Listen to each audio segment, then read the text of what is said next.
Kim fights for criminal justice reform in this week's episode of The Kardashians. Hey everyone, welcome back into another Kardashians recap. As always, I'm your host, Morgan Wright, joined today by Blakely McHugh. Before we get into the recap, make sure to subscribe to our channel and ring the bell so you don't miss out on any Kardashian updates. And episode 6 starts right where episode 5 left off. And that is this huge fight between Scott and Kendall about Kendall not inviting Scott to a birthday dinner.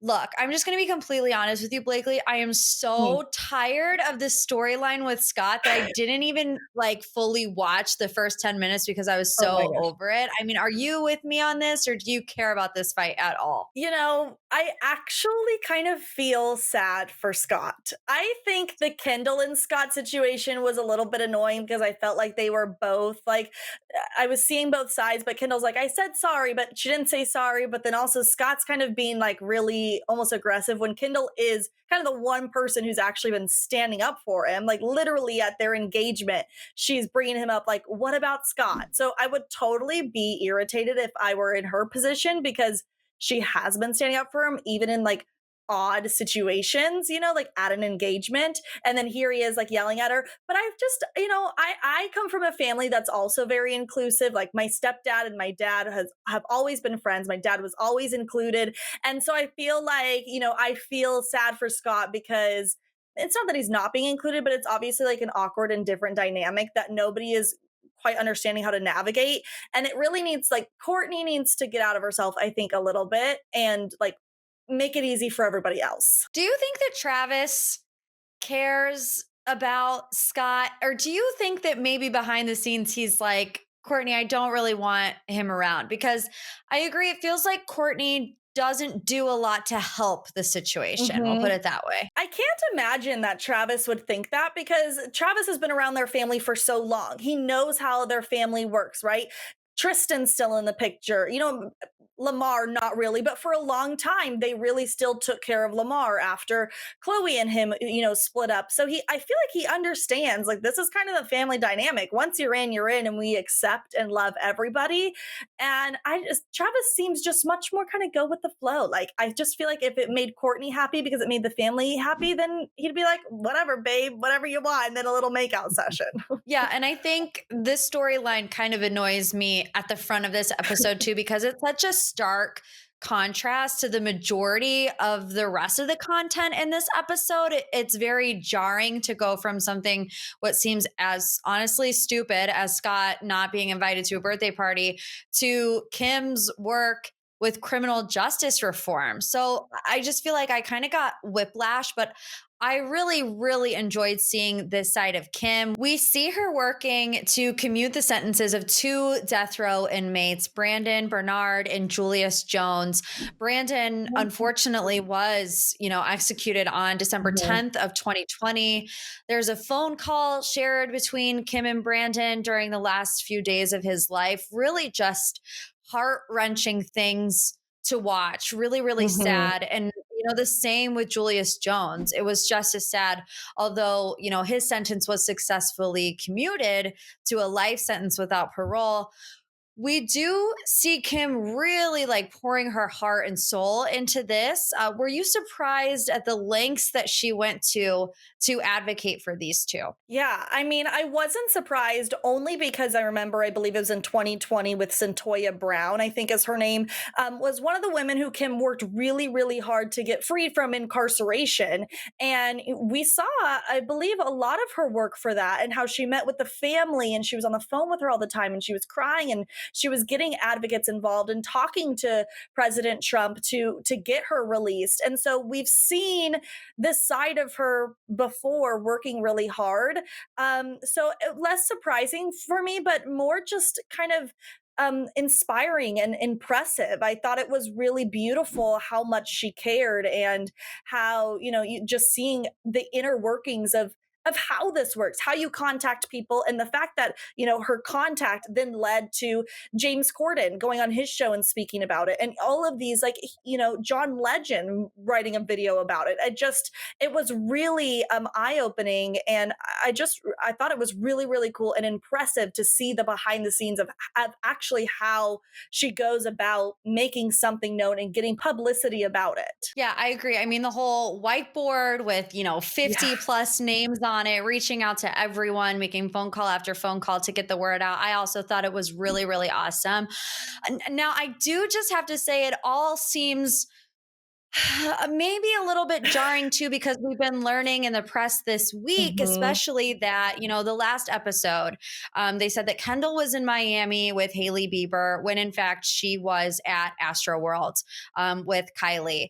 Kylie was completely edited out of the episode, which I don't necessarily understand why they wouldn't just follow suit with Kendall. I feel like there's always going to be backlash when it comes to that, whether the Kardashians address it, whether they don't address it. But I think making up a storyline for Kendall, she was in Miami a week later, but trying to make it seem like that's where she was instead of Astroworld, just to me seems like not a great decision.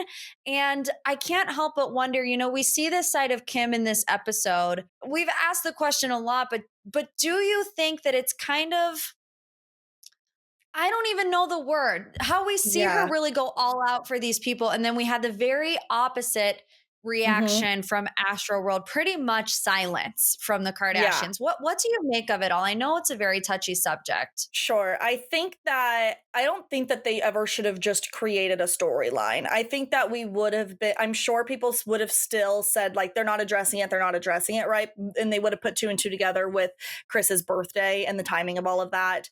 I think creating a whole new storyline caused more, talk about it, more gossip, more negative press about them and the Yeah. situation. So I would have completely done away with that also.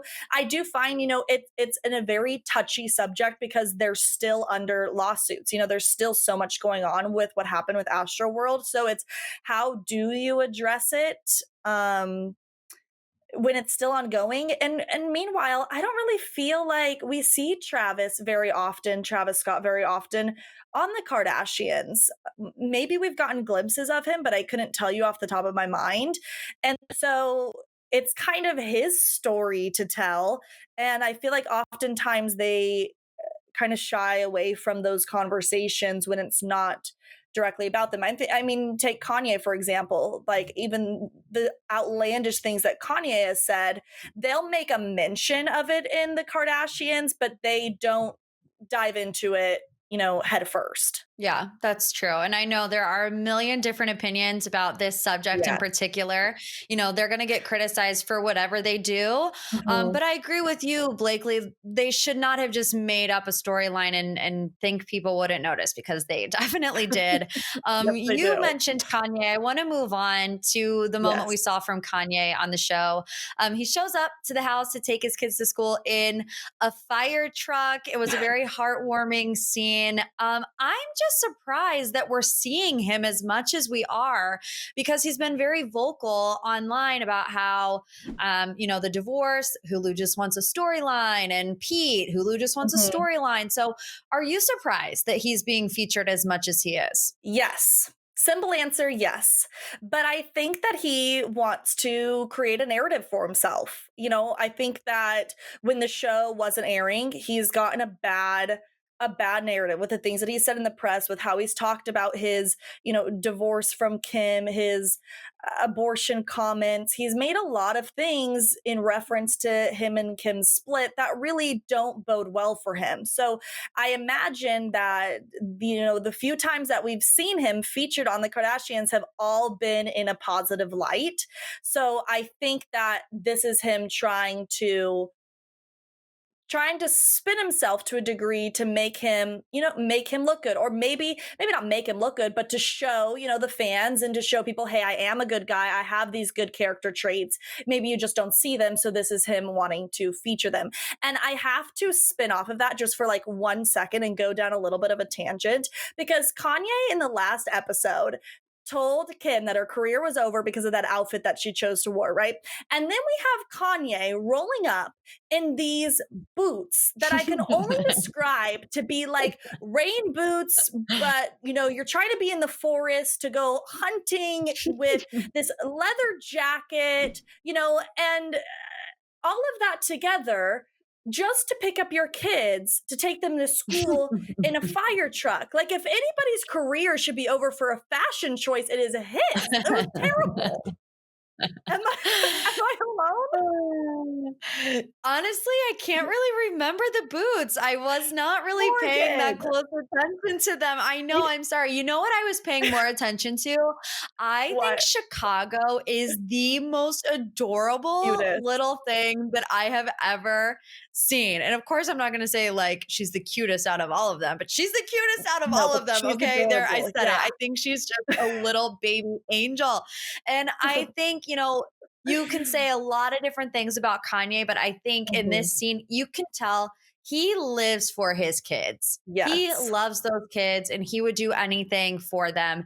And speaking of kids, I want to move on to Kourtney because we see she is still on Mhm. her fertility journey with Travis. We do get a funny moment from Kourtney's kids asking them to stop making out. As a Travis fan, I have to say, I'm over the PDA. I think it's weird. Do you? Yeah. I think It's it's a little much. so weird.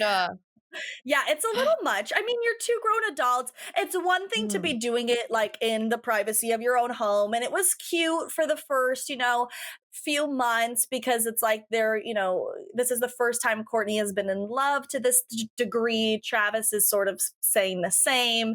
So I found it cute to begin with. But, we're at a family dinner. Do we need to be sticking our tongues down each other's throat? No, Yeah. it's a little much.